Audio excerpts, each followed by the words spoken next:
सबको माफ करते हुए, मुझ से माफी मांगते हुए हो जाओ। 15 मार्च 2026 घर में एक अजीब सा सन्नाटा था। एक लड़का बिस्तर पर लेटा हुआ था, न बोल सकता था, न हिल सकता था, न किसी को पहचान सकता था।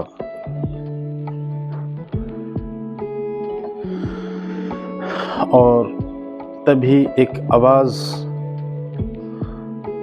आई, सबको माफ़ करते हुए, सबसे माफ़ी मांगते हुए, अब सो जाओ, ठीक है।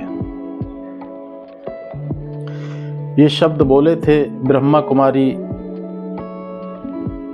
लवली दीदी ने। सिर्फ 21 सेकंड का ये वीडियो सोशल मीडिया पर आग की तरह फैल गया। वीडियो में जो लड़का लेटा हुआ था उसका नाम था हरीश राणा। उसकी आंखें इधर उधर डबडबा रही थीं, उसके होंठ हिल रहे थे जैसे वो कुछ कहना चाहता हो, लेकिन 13 साल पहले ही डॉक्टरों ने कह दिया था ये कभी बोल नहीं पाएगा और ना ही कभी किसी को पहचान पाएगा। तो फिर उस दिन आखिर हरीश राणा क्या कहना चाहता था? ये कहानी है एक ऐसे बेटे की, एक माँ बाप की और भारत के इतिहास के सबसे दर्दनाक अदालत के फैसले की। कहानी की शुरुआत 11 मार्च 2026 दिल्ली में स्थित सुप्रीम कोर्ट में एक ऐसा फैसला आने वाला था जिस पर पूरे देश की नज़र थी। कोर्ट रूम में 2 जज बैठे थे, जस्टिस JB पारदीवाला और जस्टिस KV विश्वनाथ। मामला बेहद संवेदनशील था। एक माँ और बाप अपने ही बेटे के लिए इच्छा मृत्यु मांग रहे थे।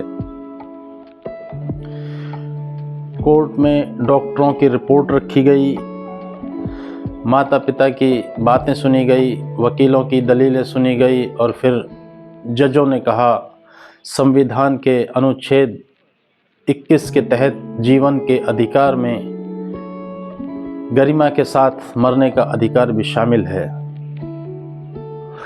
यानी अगर किसी मरीज के ठीक होने की कोई उम्मीद ना हो तो उसे ज़बरदस्ती मशीनों के द्वारा या मशीनों के सहारे ज़िंदा रखना उसकी गरिमा के ख़िलाफ़ है। और इसी के साथ सुप्रीम कोर्ट ने फैसला दिया हरीश राणा को इच्छा मृत्यु दी जाएगी। अब आपको लेकर चलते हैं 20 अगस्त 2013 की शाम। तकरीबन 7:21 पर अचानक PGI चंडीगढ़ से एक फ़ोन आता है और फ़ोन उठाते हैं अशोक राणा।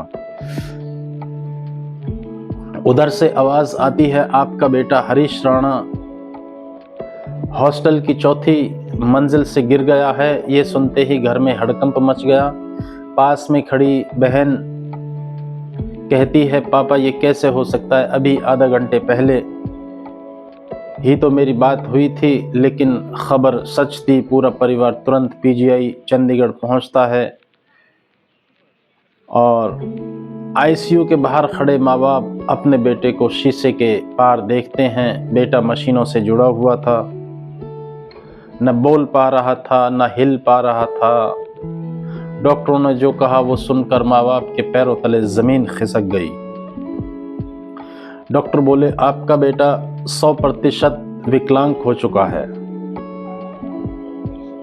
ये कोमा में है और शायद ये कभी बोल नहीं पाएगा और ना ही किसी को कभी पहचान पाएगा। लेकिन माँ बाप हार मानने वाले नहीं थे। उन्होंने बेटे को एक के बाद एक अस्पताल में दिखाया। एम्स, राम मनोहर लोहिया और लोकनायक हॉस्पिटल, फोर्टिस, नोएडा के कई अस्पतालों में लाखों रुपए खर्च हो गए, लेकिन कोई फ़र्क नहीं पड़ा। फिर एक दिन माँ बाप ने सबसे बड़ा फैसला लिया। दिल्ली के द्वारका में उनका 3 मंजिला मकान होता है, वो उसे बेच देते हैं, सिर्फ इसलिए कि शायद उनका बेटा ठीक हो जाए। 13 साल की सेवा, 2013 से लेकर 2026 तक पूरे 13 साल माँ बाप अपने बेटे की सेवा करते रहे। हर महीने इलाज और नर्स पर हज़ारों रुपए खर्च होते थे, लेकिन कोई सुधार नहीं हुआ। आखिरकार माँ ने एक दिन कहा, अब शायद हमारे बेटे को मुक्ति दे देनी चाहिए। दिल्ली हाई कोर्ट में याचिका डाली गई, लेकिन जुलाई 2024 में हाई कोर्ट ने याचिका खारिज कर दी। इसके बाद मामला पहुंचा सुप्रीम कोर्ट। लंबी सुनवाई के बाद 11 मार्च 2026 को कोर्ट ने इच्छा मृत्यु की अनुमति दे दी।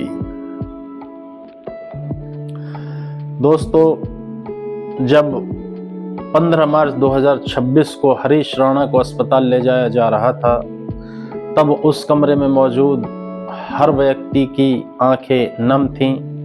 जिस बेटे की सांसों के सहारे जी रहे थे, उसे अब विदा करना पड़ रहा था। माँ बाप के लिए सबसे मुश्किल काम अपने बच्चे को खोना नहीं,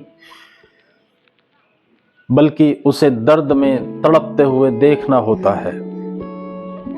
सुप्रीम कोर्ट का फैसला कानून के हिसाब से सही हो सकता है, लेकिन एक माँ बाप के दिल के अंदर क्या तूफान चल रहा होगा, ये शायद वही समझ सकते हैं।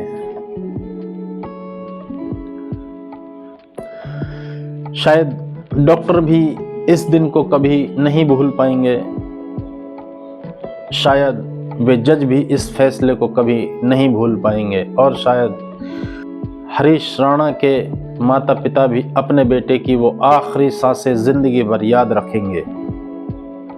लेकिन इस कहानी ने एक बहुत बड़ा सवाल छोड़ दिया।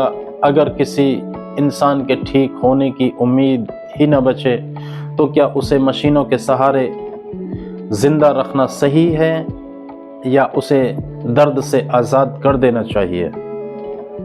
आप क्या सोचते हैं, हमें कमेंट करके ज़रूर बताएं।